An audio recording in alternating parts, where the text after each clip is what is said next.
आश्वानु परीक्षा का प्रकरण पूरा हुआ था। अब इसके आगे नवमो अधिकारो सम्राणु वेखा, नवमो अधिकार सम्राणु परीक्षा। नौवां अधिकार प्रारंभ होता है जो सम्राणु परीक्षा के नाम से प्रसिद्ध है। तो उसके विषय में सबसे पहले पातनी का प्रारंभ करते हुए कहते हैं, अथ संप्रति सम्राणु परीक्षा नाम को नवमो अधिकार प्रारभ्यते। अब यहाँ सम्राणु परीक्षा नाम का नौवां अधिकार जो है वो प्रारंभ किया जाता है या प्रारंभ हो रहा है। प्रथमस्याधिकारस्य पातनिका निर्दिश्यते। प्रथमाधिकार के पातनिका का यहाँ निर्देश करते हैं। अस्मिन् अधिकारे चलमलिन मगाणं च इत्यादि गाथामादि निधाय जीवस्य न संवरणम् इत्यादि गाथायां यावत् पंच गाथा संति। इस अधिकार में चल मलिन मगाणम से इस गाथा को आदि लेकर के जीवस्य न संवरणम इत्यादि 5 गाथाएं हैं। गाथा पंच की चल मलिन मगाणम इत्यादि का प्रथमा गाथा 5 गाथाओं में पहली चल मलिन मगाणम इत्यादि पहली गाथा है। यस्याम जिसमें चल मलिनादि दोष रहित सम्यक त्रीने मिथ्यात्वासुरो निरुध्यते इति प्रतिपादितम् अस्ति। चल मलिनम आदि दोष से रहित सम्यक के द्वारा ही मिथ्यात्व का आश्रय रोका जा सकता है, ऐसा प्रतिपादन है। तदनंतरम च इसके बाद पंचमहवय मनसा इत्यादि का द्वितीय गाथा, पंचमहवय मनसा ये दूसरी गाथा इत्यादि दूसरी गाथा है। यस्याम निरूपितम अस्ति जिसमें इस बात का निरूपण है यद पंच महाव्रतात्मक मनोभावेन अविरति रूप कर्माचरण निरोधो भवति तथा निष्कषायतया कषाय रूपासुरा निरुध्यन्ते। जिसमें कहा है कि पंच महाव्रतात्मक मनोभाव से अविरत रूप कर्म के आश्रम का निरोध होता है। जो महाव्रतों को धारण करते हैं तो उनसे अविरत रूप जो कर्म का आश्रय चल रहा था वो रोका जा सकता है, वो रुक जाता है। और निष्कषाय रूप भाव से कषाय रूप आश्रय का निरोध होता है। ततश्च स्वयोगस्य प्रवृत्ति इत्यादि का तृतीया गाथा भवति। इसके बाद स्वयोगस्य प्रवृत्ति इत्यादि तीसरी गाथा होती है। यस्यां सोपयोगेन असोपयोगस्य शुद्धोपयोगेन च शुभयोगस्य संवरणं भवति इति प्रतिपादितम् अस्ति। बतला रहे हैं कि शुभ योग से अशुभ का और शुद्धोपयोग से शुभोपयोग का संवर होता है, ऐसा यह उसमें प्रतिपादन किया गया है। तदनंतरम शुद्धोपयोगेन प्रो, इसके उपरांत शुद्धोपयोग से शुद्धोपयोगेन प्रो इत्यादि का चतुर्थी गाथा चौथी गाथा है। यस्यां प्रतिपादितम अस्ति जिसमें ये बात प्रतिपादित की गई है कि शुद्धोपयोगेन धर्म ध्यान शुक्ल ध्यान यो अनुष्ठानम संपद्यते। शुद्धोपयोग से धर्म ध्यान और शुक्ल ध्यान का अनुष्ठान संपन्न या संभव है। अब यहाँ पर धर्म ध्यान से कौन सा धर्म ध्यान लेना? निश्चय धर्म ध्यान। धर्म ध्यान के दो भेद, व्यवहार और निश्चय। यहाँ निश्चय धर्म ध्यान जो होता है वो शुद्धोपयोग से ही होता है। ततश्च जीवस्य न संवरणम इत्यादि का पंचमी गाथा, जीव के संवर जीवस्य न संवरणम इस गाथा को एक 5वीं गाथा है। यस्या निरूपितम अस्ति जिसमें ये बात निरूपित है कि शुद्ध निश्चय आत्मा शुद्धा, जो शुद्ध निश्चय से आत्मा शुद्ध है, संवर भावे ने रहित एवं तिष्ठति थी, और जो शुद्ध है वह संवर भाव से रहित ही होती है, ऐसा जानना चाहिए। तादृश एव आत्मा चिंतनीय, ऐसे ही शुद्ध आत्मा का चिंतन करना चाहिए। एवं नवमाधिकार से संक्षेप पातनिका विज्ञेया, इस प्रकार से नौवें अधिकार की संक्षेप से पातनिका को जानना चाहिए। अब अपन को एक और ध्यान रखना है, जैसे पातनिका ग्रंथ के कोई भी अधिकार के प्रारंभ में और अधिकार के अंत में दी जाती है, उसी प्रकार से भी अपन को उसमें देखना है रेणाचार में।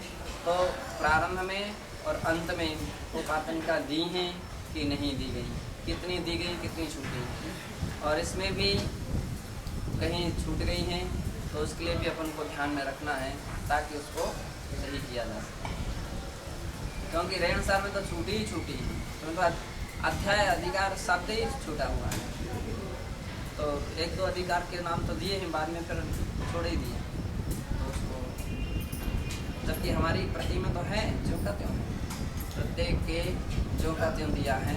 तो ऐसा भी हो सकता है कि अपन उसकी कॉपी करा दें या पृष्ठ नंबर डाल दें कि इस पृष्ठ में इस अधिकार की प्रारंभिक और इस अधिकार की अंतिम मान लीजिए प्राथमिकता दी गई है, तो उनके पास प्रति है तो उसमें से संप्रति शास्त्रा निर्दोष सम्यक्तस्य मिथ्यात्व रूप आश्रव निरोधकत्वं प्रतिपादयन्ति। अब यहाँ शास्त्रकार आचार्य कुंद देव निर्दोष सम्यक्तस्य, निर्दोष सम्यक का मिथ्यात्व रूप आश्रव निरोध होता है। मिथ्या संवर से क्या हो जाता है, मिथ्यात्व रूप आश्रव का निरोध होता है, ऐसा यहाँ पर प्रतिपादन करते हैं। यथा सम्यक का मिथ्यात्व रूप आश्रव निरोध करता है,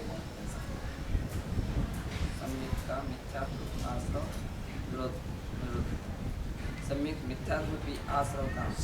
तो निर्दोष सम्यक नहीं होना चाहिए, निर्दोष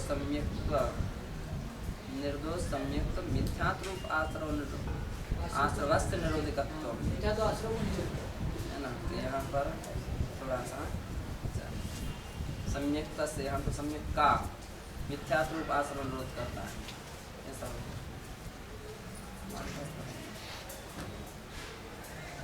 ले जाइए।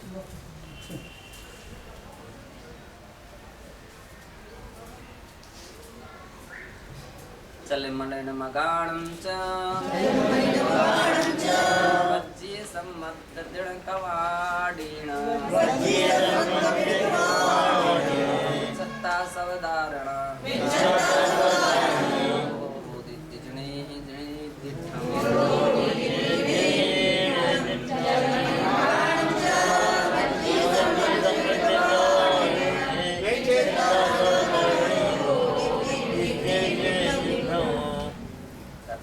सम्यक्त्वेन, यहाँ निर्दोष सम्यक्त्वेन ऐसा कर ले तो बिल्कुल सही हो जाएगा।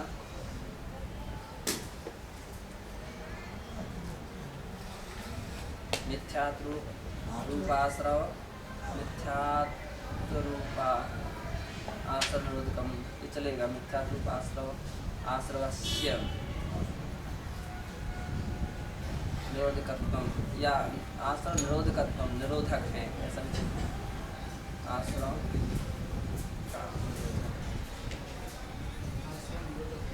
मिथ्यात्व रूप आश्रव आश्रवस्य निरोधकत्वम निरोधक है ऐसा प्रतिपादन। यहाँ कह रहे हैं चल मलिन अवगाढ़, तीन प्रकार के सम्यक दर्शन के मुख्य दोष होते हैं। एक चल दोष होता है, एक मलिन दोष होता है और एक अवगाढ़ नाम का दोष होता है। तीनों प्रकार के दोषों से वज्जीय अर्थात रहित वर्जित जिस सम्यक रूपी सम्यक दर्शन में चल मलिन अवगाढ़ नाम के दोष नहीं होते हैं, ऐसे दृढ़ कवाड़ीण, दृढ़ कपाट से, कपाट यानी दरवाजा, तो ऐसे दृढ़ दरवाजे के द्वारा मिथ्यात्वस्य आश्रव निरोधो होदि, मिथ्यात्व के आश्रव मिथ्यात्व के द्वारा होने वाले आश्रव का निरोध होता है। इति जनेहि दिट्ठम ऐसा जनेंद्र भगवान ने कहा है। दरवाजे जो लगाए जाते हैं तो मजबूत दरवाजे लगाए जाते हैं। आज के समय तो प्लाई वगैरह के भी लगा जाते हैं, पहले तो दरवाजे सागौन के लगाए जाते हैं, बहुत मजबूत रहते हैं, है ना, कि कोई व्यक्ति तोड़ना चाहे ऐसा तो भी नहीं तोड़ सकते हैं। और इतने मोटे मोटे दरवाजे रहते थे कि हाथी भी बड़े बड़े जो राज मार्ग रहते थे उन पर जो दरवाजे लगाए जाते थे, इतने मोटे दरवाजे रहते थे, उसमें से बड़े बड़े कीले लगाए जाते थे कि हाथी अगर चाहे तो भी वो दरवाजा नहीं तोड़ सकता, फिर भी तोड़ देते थे हाथी। मतलब वो बात अलग है कि अब युद्ध करने वालों के पास तो युक्ति भी है, तर्क भी है, और वो तो अपनी युक्ति से तर्क से आम तौर पर, क्योंकि हाथी भी अपनी रक्षा चाहता है, ऐसा नहीं है, वो भी अपना प्रयास रक्षा करता है, लेकिन उसके लिए अन्य जो लोग रहते हैं उसकी बराबरी के क्या मान लीजिए एक कील अगर कदाचित मान लीजिए 6 इंची बाहर निकला हुआ है तो 9 इंची लकड़ी के मोटे तख्ते उसके फंसा देते थे और हाथी उसको तोड़ देता। लेकिन हाँ, लेकिन बड़ा कठिन ऐसा रहता था, सिखाए हुए हाथी रहते थे तो तोड़ देते थे। तो इस प्रकार से ऐसा जैनेन्द्र भगवान ने कहा, ऐसा जानना चाहिए। अब सर्वोदया टीका, इसकी सर्वोदया टीका प्रारंभ होती है। पूर्वस्मिन् अधिकारे मिथ्यात्वम् अविरतिकसा योगा इत्तीतानि कर्माश्रव द्वाराणि प्रोक्तानि। पहले इस अधिकार में मिथ्यात्व, अविरतिकसा और योग ये सभी कर्म के आश्रव के द्वार हैं, ऐसा कहा था। आश्रव द्वार से विधान संभरः, और आश्रव द्वार का विधान यानी बंद कर देना संबर है। विरोध कर दो या विधान यानी बंद कर दो, इसका नाम संबर है। अस्मिन् नवमे संभ्रानुप्रेक्षाधिकारे, इस नवमे संभ्रानुप्रेक्षा नामक अधिकार में तस्य संभरस्य एव निरूपणं कर्तव्यम् अस्ति, उस ही संबर के निरूपण का करना चाहिए, उसका ही यानी उस संबर का ही निरूपण करना चाहिए, ऐसा अधिकार प्राप्त हो रहा है। सा संबरः प्रतिपक्ष भावी ने संभवती, और वह संबर तो प्रतिपक्ष भाव रूप से होता है। किसका प्रतिपक्ष? आश्रव का प्रतिपक्ष रूप हुआ करता है। मिथ्यात्वादीनां प्रतिपक्ष भूता भावाः, कई की मिथ्यात्वादि के प्रतिपक्ष भाव कौन कौन से हैं? यही तेषां निरोधो भवेत्, जिससे उनका निरोध होता हो। इति जिज्ञासा मनसि निधाय प्रोच्यते, इस प्रकार से जिज्ञासा को मन में रख करके कहते हैं। सम्मत जन कवाड़ेण मिच्छत्ता स निरोहो होति, सम्यक्त्वं मिथ्यात्व आश्रव प्रतिपक्ष भूतम तदेव दृढ़ कपाट एव मिथ्यात्वाश्रव निरोधनाय प्रभवति इत्यर्थः। सम्यक दर्शन जो है वो मिथ्यात्व रूप जो आश्रव के प्रतिपक्ष भूत हैं। तदेव दृढ़ कपाट एवं उस ही दृढ़ कपाट के द्वारा, कौन सा दृढ़ कपाट हुआ? सम्यक दर्शन रूपी दृढ़ कपाट है, उसकी तरह मिथ्यात्वाश्रव निरोधनाय प्रभवति, मिथ्यात्व रूप जो आश्रव था उसका निरोध के लिए, उसको रोकने के लिए प्रभावशील होता है। कौन होता है? सम्यक दर्शन इत्यर्थ, ऐसा जानना चाहिए। किंतु तेन सम्यक्तेन निर्देशेन एव भाव्यम, उस सम्यक दर्शन के द्वारा निर्दोष रूप से ही भाना चाहिए। अन्यथा कर्माश्रव द्वारा से सम्यक्तया विधानम ना संभवेत्, तो निर्दोष रूप से सम्यक दर्शन का भावना भाना चाहिए। निर्दोष सम्यक दर्शन यानी चल मलिन अगाढ़ दोष से रहित जो सम्यक दर्शन है वह ही दृढ़ कपाट है, और ऐसे दृढ़ कपाट के द्वारा ही मिथ्यात्व रूपी कर्म का आश्रव रुक सकता है। तो इसलिए कह रहे हैं उस ही निर्दोष सम्यक की भावना भाना चाहिए। अन्यथा कर्माश्रव द्वार सम्यक्तया विधानम ना भवेत्, अन्यथा कर्माश्रव रूपी जो द्वार है वो सम्यक रूप से निरोध नहीं कर सकता है, रोक नहीं सकता है। किसको? मिथ्यात्व जो आश्रव है उसको नहीं रोक सकता है। अतः उच्चते, इसलिए कहते हैं चले मलिन मगाणं च वज्य, चल मलिन दोषो तथा आगाढ़ दोषं च, अर्थात एतत्त्रयं वर्जयित्वा परित्यज्येत् इत्यर्थः। अर्थात चल मलिन जो दोष हैं तथा आगाढ़ दोष हैं, अर्थात ये 3 प्रकार के दोषों से जो वर्जित्वा परित्यज्येत् इत्यर्थः, इनसे वो छोड़ना चाहिए, इससे रहित होना चाहिए, अथवा इन प्रकार के दोषों का परित्यजेत छोड़े। कौन छोड़े? सम्यक दृष्टि जीव। यदि सम्यक्तेन चल दोषा मलिनता यदवा आगाढ़ दोषा स्यात्, यदि सम्यक में चल मलिन अथवा आगाढ़ दोष हैं तर्हि तेन मिथ्यात्व रूपस्य कर्माश्रव द्वारा से संवरणम नैव सम्यक्तया भवति। फिर तो चल मलिन आगाढ़ दोष हैं तो मिथ्यात्व रूप कर्म के आश्रव का संवरण नहीं हो सकता है, अच्छी तरह से संवर नहीं हो सकता है। इति एतस्य दोषाणां त्यागो विधेया इति भावा, इसलिए इन दोषों का त्याग होना ही चाहिए, ऐसा इसका भाव है। ती जड़े ही विद्येष्ठम ती जिनेहि तीर्थंकरैहि समुपदिष्टम, इस प्रकार से जिनेंद्र तीर्थंकर भगवान के द्वारा कहा हुआ है। ये बात कौन कह रहे हैं? भगवान जिनेंद्र कह रहे हैं कि यदि आपने 3 प्रकार के दोषों से रहित सम्यक दर्शन धारण किया है तो वह ही मिथ्यात्व रूप कर्म के आश्रय को रोकने में दृढ़ कपाट की तरह संभव हो सकता है।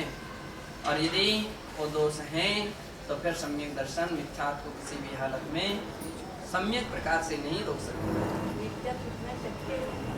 बहुत बड़ी शक्ति है, इतनी बड़ी मिथ्यात्व की शक्ति है, इतनी बड़ी शक्ति है कि जीव को विपरीत कर देता है। विपरीत की आस्थाएं, श्रद्धा, सब कुछ विपरीत, दृष्टि चेंज कर देता है ना, इतनी मिथ्यात्व की शक्ति। अत्रयम विस्तारः, इसका विस्तार ये है। आश्रमाणाम निरोधा संवरः, आश्रमों का निरोध होना संवर है। तत्व सूत्र में कहा आश्रम निरोधा संवरः, षष्ठी का प्रयोग कर दिया। आश्रम निरोधा संवरः तत्व सूत्र के 8वें अध्याय का पहला सूत्र, 9वें अध्याय का पहला सूत्र। आत्मीयेने परिणाम विशेषेण च सा संवरः संभवति। और यहाँ पर कह रहे हैं कि आत्मीयेन अर्थात आत्मीय परिणाम विशेषेण, अपने आत्मा के परिणाम विशेष के द्वारा ही सा संवरः संभवति, वह संवर होता है। अयम एव भाव संवरः कथ्यते, इसको ही भाव संवर कहते हैं। एन भाव संवरेण यत् कर्म द्रव्याणां संवरणं निरोधनं च वा तत्तु द्रव्य संवरः। और उस भाव संवर के द्वारा जो कर्म रूप जो द्रव्य है या द्रव्य कर्म रूप जो आश्रव का रुकना है, वह संवरणम निरोधनम, जो संवर है या निरोध है, उसको ही द्रव्य संवर कहते हैं। उत्तम से बृहद द्रव्य संग्रह, द्रव्य संग्रह के गाथा 34 में कहा भी है। चेदन परिणामो जो कम्मस्सा निरोहणे हेदो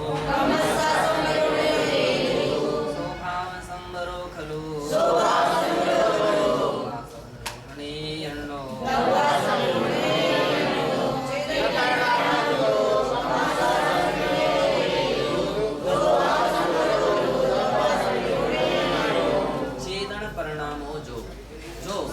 चेतन परिणाम है, आत्मा का शुद्ध परिणाम है, वह परिणाम ही कम्मस्सासव निरोधने हेतु, कर्म के आश्रव के निरोध का हेतु है।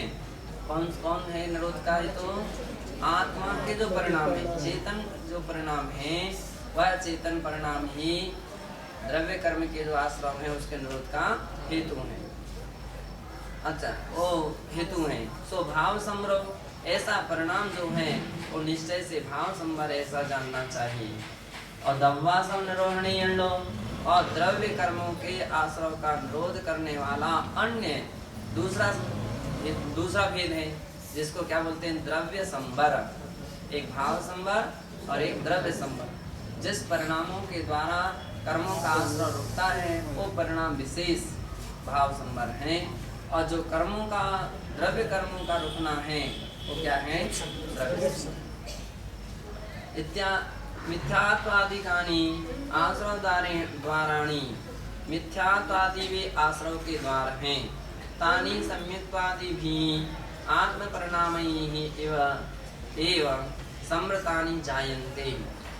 उन तो ऐसे जो मिथ्यात्वादि आश्रव हैं उनका क्या बतला रहे हैं?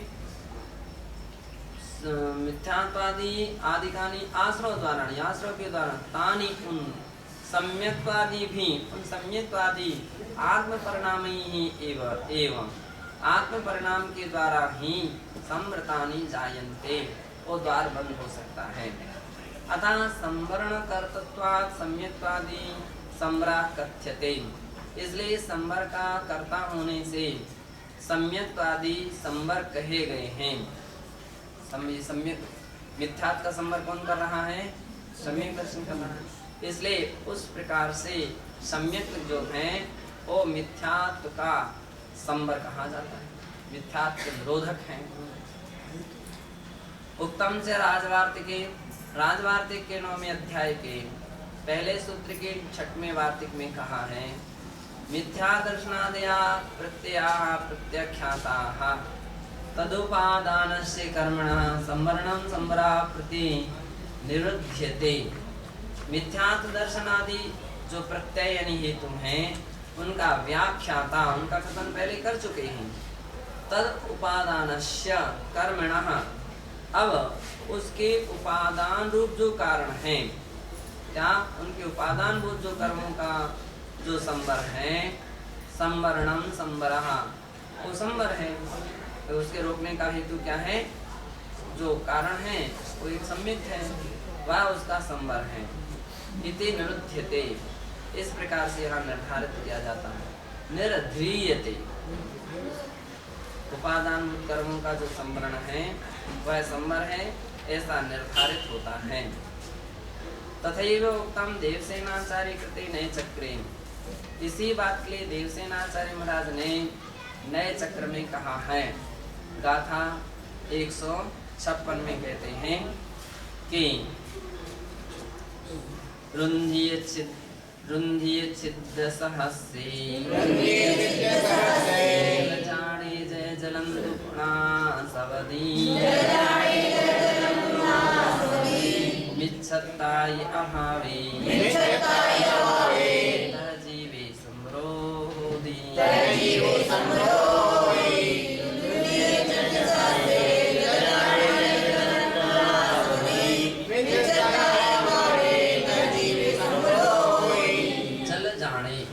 जल जाने यानी जलयान, जलयान यानी जल जहाज।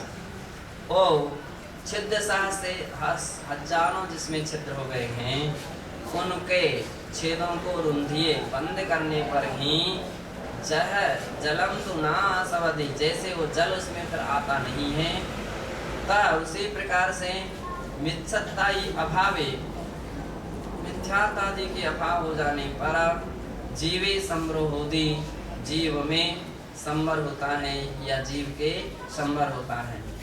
तथैव कार्तिकेयानुप्रेक्षा ग्रंथे, उसी प्रकार से कार्तिकेयानुप्रेक्षा ग्रंथ में भी गाथा 95 में कहा है, सम्मतम देशवयम् महावयम् तहजो कसायाणम्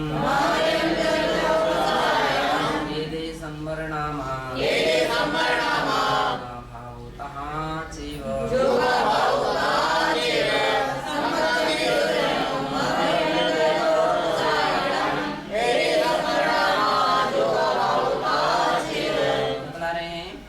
संवर के हेतु कौन कौन से? तो सम्यक्तम सम्यक्त, देशवयम देशव्रत, महाव्ययम महाव्रत, इनको, और कसायणम जो कसायों का जीतना,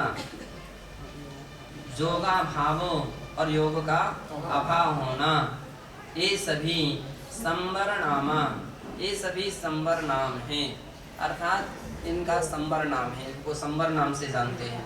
सम्यक्त से संवर होता है, इसलिए सम्यक्त को भी संवर कहा है।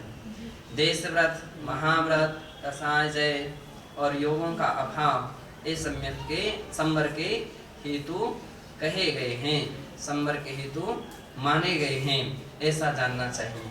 जो व्यक्ति मान लीजिए सम्यक दर्शन की निर्मलता प्राप्त करता है, उसके मिथ्यात्व का आश्रय रुक जाता है, और जो देशव्रत या महाव्रत को धारण करता है तो तज्जन्य जो अभिरति थी उससे उसका संवर हो जाता है, और कसायों को जीतने से, कसाय से होने वाला जो आश्रय था वो रुक जाता है, और योगों की चंचलता से होने वाला जो कर्म का आश्रय था वह योग निरोध से संभव, मतलब उसको कर्म के आश्रय को रोका जा सकता है।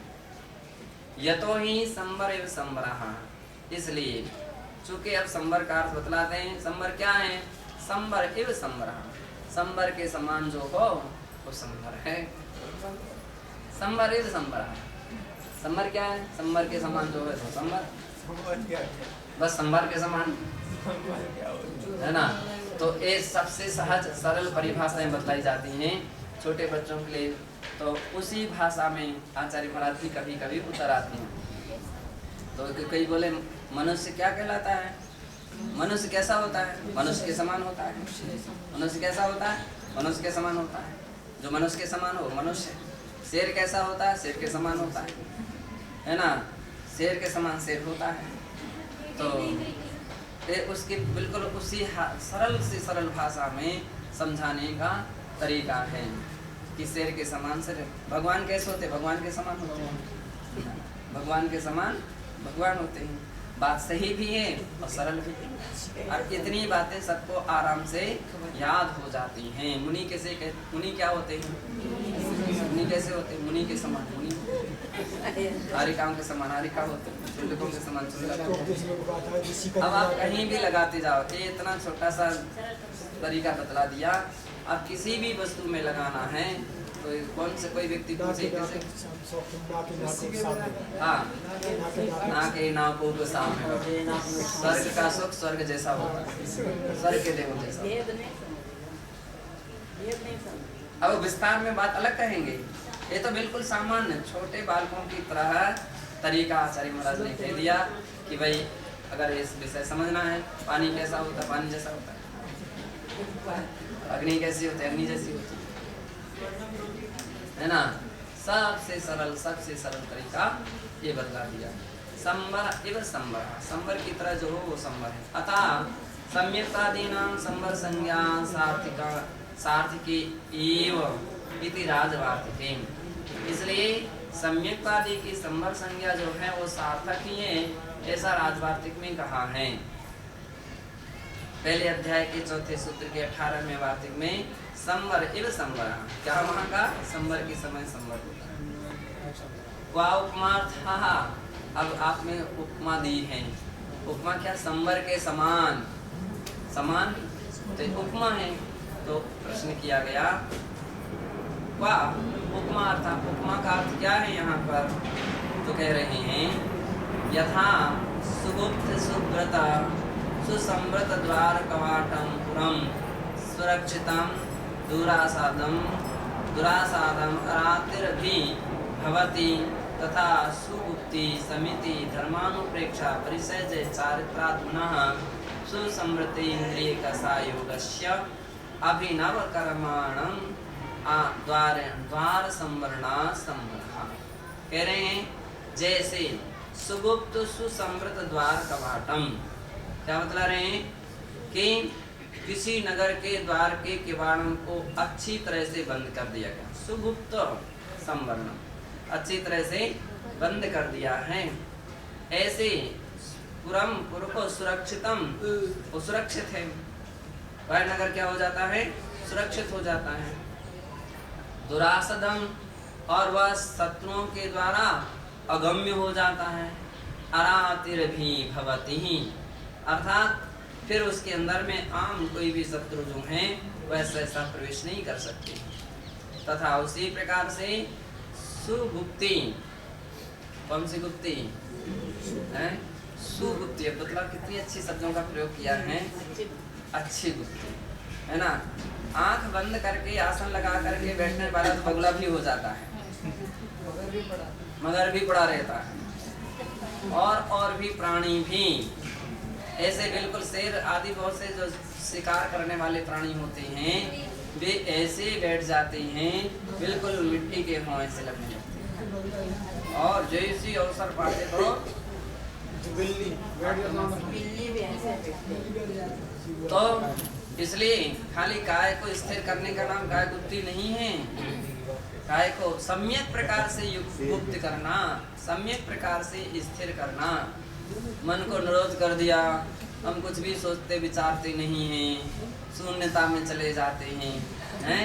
बहुत सारे आज के समय में बड़े योगा चलते हैं, और क्या योगा में शून्यता पर पहुंच जाइए, शून्यता पर पहुंच जाइए। देख लो ये सब ओम ओम ओम ओम अंत में जा करके ओम रूप सीधे नजर आने लग जाओ, अनुभव करने लग जाओ मैं ओम रूप हूँ। अरे इतने मात्र से क्या, कुछ भी मत सोचो, कुछ भी मत विचारो, कुछ भी मत कहो, कुछ भी मत करो, ऐसे ही मरे की तरह पड़े रहो। हाँ, उनका योगा चलता है तो क्या शव ध्यान, जैसे अपने यहाँ शवासन में ध्यान किया तो शव की तरह पतरिया में आए थे, ध्यान चला। पतरिया में इससे अच्छा तो सो जाए व्यक्ति तो सही ध्यान हो जाएगा।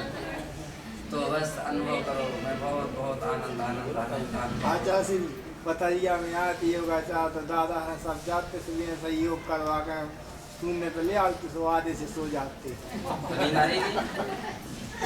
तो यहाँ पर क्या बतला रहे हैं कि सुगुप्ति का प्रयोग किया, खाली ऐसा नहीं है। आप ये तो जैसे कि हम कोई चिंतन मत करो, अपने यहाँ भी कह रहे हैं माँ चिट्ठा तो कोई चेष्टा मत करो, कोई वचन का प्रयोग मत करो, किसी भी प्रकार से मन का भी प्रयोग मत करो, लेकिन अपा मेरो ये बात महत्वपूर्ण है।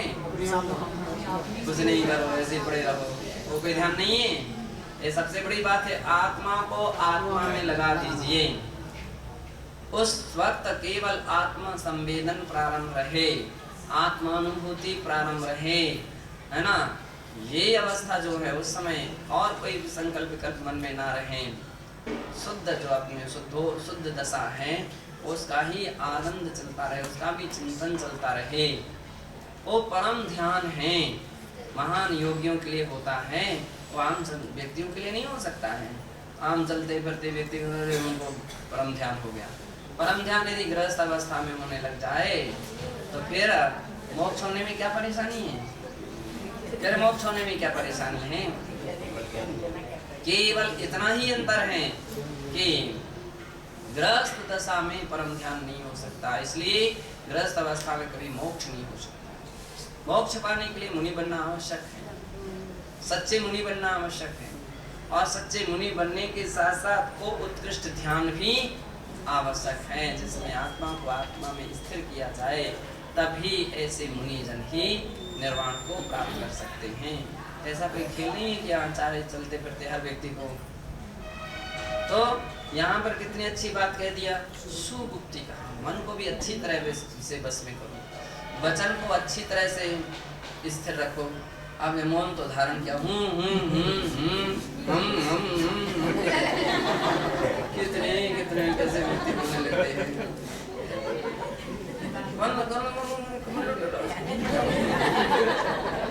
दांत दबा के बोलते हैं, दांत दबा के।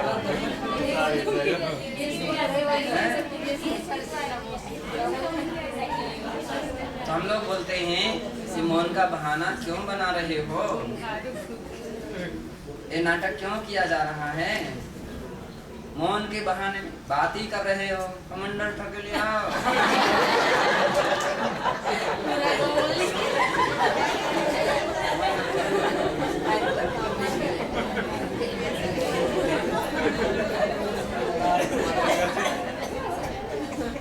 ये तो नहीं हो सकता ना, ये तो एक प्रकार का मौन के नाम पर छल हो रहा है, मौन के नाम पर कपट हो रहा है। ज्यादा ही तुमको इतनी समस्या हो रही तो बोलना में क्या अंतर है? मौन से साधु जन आहार के लिए जाते हैं। मौन का अर्थ क्या है? मौन का अर्थ है कोई इशाराबाजी नहीं होना, कोई संकेत नहीं होना, ये डाल दो, वो डाल दो, ये कर दो, वो कर दो। तो ये तो आहार के समय एक प्रकार का मौन के नाम पर तुम छल कर रहे हो। और इतनी शक्ति सामर्थ्य नहीं थी तो दीक्षा नहीं लेना चाहिए था, इतनी सहनशीलता नहीं थी, क्यों दीक्षा लेते थे? दीक्षा ली है तो उसका पालन करना चाहिए, उसका पालन होना चाहिए। वीर मार्ग है, कायरों का मार्ग नहीं है। कोई नहीं समझ पा रहा, कोई नहीं समझ पा रहा, कोई नहीं समझ पा रहा, और कोई नहीं समझ पा रहा, कुछ नहीं। जितना आपका लाभ भाग्य में मिले उतना आहार लेकर के आ जाओ, फुर्सत पानी पी करके आ जाओ, और वो भी मिले तो और नहीं मिले तो ऐसे उठ करके आ जाओ। क्या करें, नहीं समझ पा रहा। इशारा कर करके तुम तो ये तो अपनी आगम की आज्ञा का उल्लंघन कर रहे हो, भगवान की आज्ञा का उल्लंघन कर रहे हो। भगवान ने वेश की विधि बतलाई है, वेश किसको होना चाहिए, भगवान की विधि है, भगवान का निर्देश है, आज्ञा है, जिनवाणी की आज्ञा है कि इस प्रकार के लक्षण जिसके अंदर में हो वो इस वेश को धारण करें, इस प्रकार के लक्षण जिसको नहीं पाए जाते वो इस वेश को धारण ना करे। वीर लोगों के लिए ही वीरों का मार्ग है। 6 महीने तक भी नहीं बताया कि मैं निकल रहा हूँ। 6 माह हो गए तीर्थंकर आदिनाथ भगवान के लिए, उन्होंने कभी नहीं कहा कि ऐसे पड़गाहन करना चाहिए। और आप 17 बातें श्रावकों को सुना देते हो, महिलाओं को बैठा करके। थोड़ी सी नमक डाल दिया करो, थोड़ी सी चौंक डाल दिया करो, थोड़ी सी मिर्ची डाल दिया करो, हैं? कड़ी में मिर्ची डाल के बनाया करो, नींबू डाल दिया करो। अरे आप इसका मतलब बहुत सारी विजय श्री है, आप फिर बैठ जाना चाहिए महाराज जी, बैठ जाना चाहिए। जैसे दे नहीं है गिलास दिया दे गए, अगर न हूँ के तो फिर न समझ दो नहीं, हूँ क्यों किया, क्या करे, हूँ करना दोष है। और का बैठ जा। तो ऐसे बुद्धि मिल गए तो एक कार्य सर प्रमाण खड़े रह सकते हैं। आप 2-4 बार ऐसा करके देखो, दूसरे दिन हर व्यक्ति सावधान हो जाएगा। हम लोग भी जब संघ में गए थे, आचार्य महाराज के हमारी जब दीक्षा हुई थी विमुक्त समाज के संघ में, तो चित्राबाई ऐसे ही करते थे। और चित्राबाई क्या, और भी जो भी देने वाले तो फिक्स रहते, तो 4-6 लोग थे और इतने बड़े हिसाब के थे। तो अब आमतौर पर तो उसी हिसाब से सब संस्कार सबका बना हुआ था, खड़े रहो खड़े रहो खड़े रहो, ध्यान देगा तुम। तो हम लोगों ने शुरू में क्या किया कि एक प्रश्न किया एक दिन महाराज से, सभी लोग बैठे थे उस समय, महाराज कब तक खड़े रहना चाहिए। महाराज ने कहा एक कायोसर प्रमाण, एक कायोसर प्रमाण तक खड़े रहना चाहिए। हमने की और अधिक से अधिक बोले 2 कायोसर। फिर महाराज ने खुलासा किया, अनजान कोई व्यक्ति है, 2 पॉइंट से उन्होंने खुलासा किया, अनजान व्यक्ति है अथवा मान लीजिए अपनी ओर से प्रमाद नहीं कर रहा है। हो सकता है कहीं ऐसी भी स्थिति आ जाए, एक चौके में 10 साधु हैं और देने वाला 2-3 हैं, ऐसे कुछ कम हैं, और अब वो बेचारा यहाँ से वहाँ तक पहुँच रहा है देते देते देते, तो उसकी भी परिस्थिति ध्यान में रखना चाहिए कि वो अनजान मान लीजिए प्रमाद अपनी ओर से नहीं कर रहा है। अब समान रहा एक सबसे बड़ी बात है वो है, और ऐसे बैठने लग जाएंगे तो वहाँ तक जाएगा, तो यहाँ के लोग बैठ जाएंगे, यहाँ तक जाएगा। तो बोले महाराज बोले कि उसको भी परिस्थिति बसात समझना चाहिए, ये अपने साधुओं का भी विवेक है। और एक तीसरी बात है, व्यक्ति अनजान भी प्रमाद, अनजान किस्म के लोग रहते, प्रमाद भाव तो नहीं है उनके अंदर, अभिनय भाव नहीं है, लेकिन वो नहीं समझ पाते हैं। तो अब क्या भी महाराज क्या नहीं ले रहे हैं, ये सामान नहीं ले रहे, वो सामान नहीं ले रहे, है ना, उनको बुलाओ उनको बुलाओ इनको बुलाओ, अथवा ये सामान उठाएं वो सामान रखें, वो सामान उठाएं वो सामान रखें, ऐसे भी स्थिति हो सकती है। अरे अरे इतना गर्म पानी, इतना गर्म पानी, इतना गर्म पानी ला, थोड़ा पहले तो अरे ठंडा ठंडा पानी, दूसरा गर्म पानी ला, अरे इतना गर्म है, अब ठंडा लगाओ उसको ठंडा करो, तो ये दूसरे व्यक्ति उसको ठंडा करने लगे। अब भोलेपन भी हो सकता है, प्रमाद भाव नहीं होना चाहिए, अभिनय अनादर के भाव नहीं होना चाहिए। तो और तो इस बात का परख होना चाहिए साधुओं में, वे व्यक्ति कुशल साधु कहलाते हैं, जो जैसे श्रावक वैसे साधु बन गए तो बस हो गया काम, है ना, तो ना सोचे ना समझे। इसलिए महाराज कहते थे कि दीक्षा लेने के पहले चौका लगाओ और फिर प्रैक्टिस अपनी प्रैक्टिकल दीजिए, परीक्षा दीजिए कि कैसे साधु लोगों को पड़गाहन करना पड़ता है, कैसे आते हैं, कैसे जाते हैं, कैसी व्यवस्था बनाई जाती है ना। बोले ना कभी चौका लगाया, ना कुछ किया, ना खर्चा किया, ना मेहनत किया, निकल करके बस थोड़ा सा निकाल दे चले, थोड़ा सा निकल दे चले।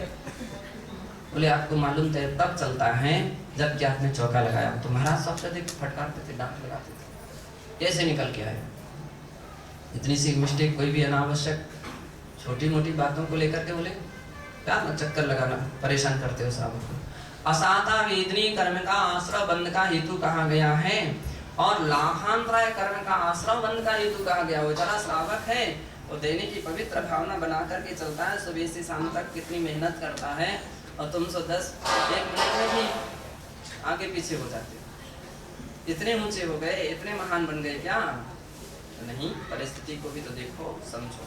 तो अगर कोई अभिनय कर रहा है, अनादर कर रहा है, कोई ऐसी स्थिति झलक रही है, वो बात एक अलग है, वो बात अलग। तो मैं बतला रहा था, कहाँ संघ की बात में बतला रहा था।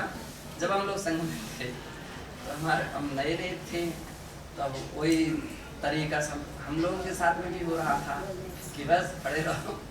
तो बहुत से लोग तो क्या करते थे, बोले चित्राबाई वगैरह वैसे श्रद्धा भक्ति बात थी, ऐसा नहीं उसके अंदर की अभिनय की अनादर की भावना, लेकिन हाँ वो जिसके कभी परीक्षा भी करती थी। चित्राबाई जैसी कोई गृहस्थ श्राविका परीक्षा भी करती थी, जान करके सिर से बाल निकाल करके डाल देती थी। और क्या कहो, परीक्षा करती थी, है ना? क्या करते हैं, उठपटांग कोई व्यक्तियों को देख ले तो वह धीरे से निकाल कर ले आई और मन शुद्धि वचन शुद्धि काया शुद्धि आदर शुद्धि दे देगी। और अगर उसने परीक्षा में उत्तीर्ण पा लिया तो उसकी चरण छूती थी वो, है ना, चरण छूती थी वो, और अन्यथा वो पड़काती भी नहीं थी। उस अंदर में जो बतला रहे हैं बहुत उछलती। तो हम लोगों ने क्या किया, बस मैं अब चित्रा वो तो मैं उसके अच्छा ये तो बहुत थी उसके अंदर, लेकिन अन्य जो उसके अनुसरण करने वाले जो कुछ लोग थे वे कभी कभी बड़ी हंसी चालू की जैसी कर देते, खड़े हैं सो खड़े रहो महाराज, मैं अभी आती हूँ, मैं अभी आती हूँ। अरे हम लोग क्या करते थे, 1 का उपसर्ग 2 का उपसर्ग 3 का कुछ ना कुछ करके बैठ जाते थे। अरे अरे अरे महाराज बैठ गए, महाराज बैठ गए, है ना, बैठ गए। कुछ नहीं, हम ज़्यादा मुंह भी नहीं लगते थे, ज़्यादा उनको मुंह भी नहीं लगने देते, कुछ नहीं, ना गुस्सा भी नहीं होना ना, है ना, बस ज़्यादा पूछा 3 का उपसर्ग कर लिए थे, 2 का उपसर्ग कर लिए थे। तो ऐसा कैसा, तो पहले तो बहुत बार हम लोगों के ऊपर काफ़ी चर्चा चलती थी, ऐसे कैसे तरीका, ये कौन सा तरीका, ये कोई नए नए महाराज आ गए, नए नए तरीके अपनाने लगे। अब जो था सो था। फिर परिणाम इतना निकला कि किसी का ध्यान रखा जाए या ना रखा जाए, हम लोग का ध्यान पहले रखा जाता है ना। चित्राबाई मान लो वास्तविकता में हम लोग जब जिस दिन उसके यहाँ चौकी में हार होगा, वो महाराज के लिए भी आधी तो महाराज की ओर ध्यान देती थी, आधे हम लोग वो महाराज खड़ा हो, देखो देखो उसकी अंजलि खाली है क्या, है ना। कभी स्वयं आएंगी, धोल करके दे करके जाएगी, कभी किसी को तुरंत संकेत कर देंगे, हमारी अंजलि खाली नहीं होती। फिर क्या होने लगा, वो इतनी खुश हो गई थी, इतने सारी पीड़ा लाती थी पूरे ऐसा पता नहीं हमारे पूरे भर जाते थे अंजलि। तो सबसे पहले वो पीड़ा देती थी, तो अंतराय शुरू होने लगे, है ना। अब वो तो कहीं ना कहीं शुरू में नई दीक्षा में नया परीक्षा होती है, तो बस उसने दिया कि कुछ ना कुछ गड़बड़ हो गया। फिर वो सतर्क इतनी हुई कि जब भी मैंने उसको भी दुख तो होता था, बड़ी बड़ी आंखें निकालती थी, बड़ी मुंह उनका दांत तो थे नहीं, तो बड़े बड़े जल्दी मुंह चलने लगता था। शांत रह जाती, तो बोलती कुछ नहीं थी। अब जब अंतराय मंत्रा हो गया तो देखता है चली जाएगी, और तो मुँह चलाती रहेगी, पानी देती रहेगी, है ना। तो अब उसी से दूसरे से होए तो उसके लिए तो लाल पीली हो जाए, उसको आने नहीं देगा चौकी में, तो उसी से हो जाता था। फिर जब भी आती थी तो हम जैसे बोलेंगे एक पीड़ा तो एक ही ले लेगी, है ना। देख लो महाराज, और देख लो और देख लो और देख लो और देख लो। आप लोगों की नई आँख है, हमारी तो हम लोगों की पुरानी आँख है ना। देख लो सही है, ठीक है, और देख लो ठीक है, मन शुद्धि वचन शुद्धि काया शुद्धि। फिर वो देख, चाहे वो फिर वो कमलाबाई 1 2 3 चौके फिक्स रहते थे, कमलाबाई का एक पता लगता था तो वो भी फिर छरक गए थे, वो भी उसके यहाँ भी वही पद्धति हम रख रही थी, तो ध्यान रखती थी। और अगर उसको किसी वस्तु में थोड़ा भी संभावना कुछ ऐसी नज़र आती थी, भाई आम वगैरह हैं, केले वगैरह कभी कभी ये ज़्यादा पके हों तो अरे वो महाराज को नहीं देना, वो सामान महाराज को नहीं देना, ये सामान महाराज को नहीं देना। तो कहने का तात्पर्य ये है कि अपने लिए भी दोनों तरफ से ध्यान रखना चाहिए, अपने लिए भी दोनों तरफ से। तो पहला तरीका ये है परिस्थिति को भी समझो। दूसरा तरीका इशारा मत करो, और ज़्यादा ही कुछ ऐसी स्थिति यार आपको महसूस हो रही है तो बैठ जाओ, अंजलि खोल दो, अंजलि खोल दो। इशारा करके तुमने मांग करके खाया तो क्या खाया है? संत और भिखारी में बहुत बड़ा अंतर होता है। संत में जो रोटी की इंतजारी में रहे वो भिखारी, रोटियां जिसकी इंतजारी करे वो संत है ना। और संत को मना करके दिया जाता है और भिखारी को भगा दिया जाता है। बहुत सारे लोग परीक्षक, कई एक लोग ऐसे नहीं, पुराने लोग बड़े परीक्षक थे। गजाबेन कुंभोज बाबू बोले क्या एक बार देख ले, परख ले कि इशारा कर रहे हैं, कुछ भी मांग रहे हैं, उठा करके ले जाएगी वो सामान। भले वो फेंकना पड़े लेकिन उठा करके ले जाएगी, कुछ नहीं बोलेगी। किसी ने कहा इसमें नमक डाल दो, नमक की कटोरी उठाएगी और ले जाएगी, देखेगी नहीं मुड़ करके फिर पीछे। हाँ सही है, सही मार्ग है, राजमार्ग है, आगम का पथ है। क्योंकि आप इशारा करते गए साधु तो धीरे धीरे तो बिगड़ जाएंगे। आज इशारा कर रहे हैं, कल उठाना शुरू कर देंगे क्या? परसों मंगाना शुरू करेंगे क्या? फिर उनके निर्दोष चर्या कैसे रहेगी? जो मूलाचार कह रहे इतने 40 दोष टाल करके आहार लेना चाहिए, कहाँ वो दोषों का टालन हो पाएगा?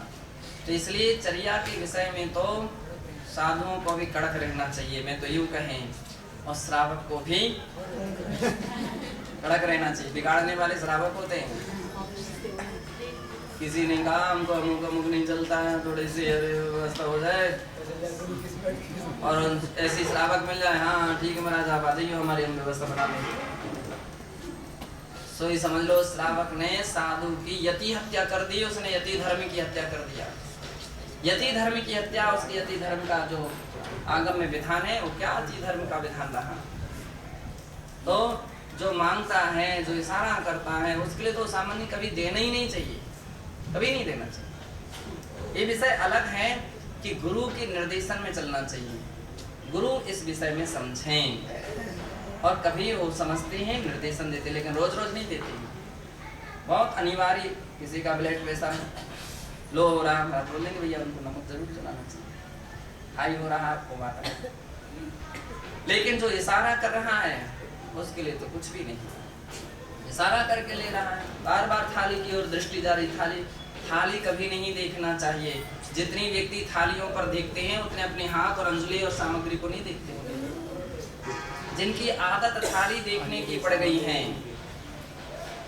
वे अपनी अंजलि को देखो, उनके क्या कितना संशोधन करते हैं, सीधा उसको तो देखते ही नहीं। तो इसलिए श्रावकों को भी कठोर होना चाहिए, बिल्कुल कठोर होना चाहिए, ताकि कभी ऐसी स्थिति नहीं। हम जैन साधुओं की कितनी ऊंची महिमा गाते हैं, जितनी दृष्टि से महिमा गाते हैं, और दूसरा आकर के जब देखे तो फिर वो कहेगा यही महिमा है, तो हम लोग कुछ भी नहीं बोल सकते। तो इसलिए जितने भी इशारे करने की संभावना जिनकी रहती है, तो हम लोग बोलते भैया ये क्यों व्यर्थ का मौन की बदनामी कर रहे हो, साधु पद की बदनामी कर रहे हो।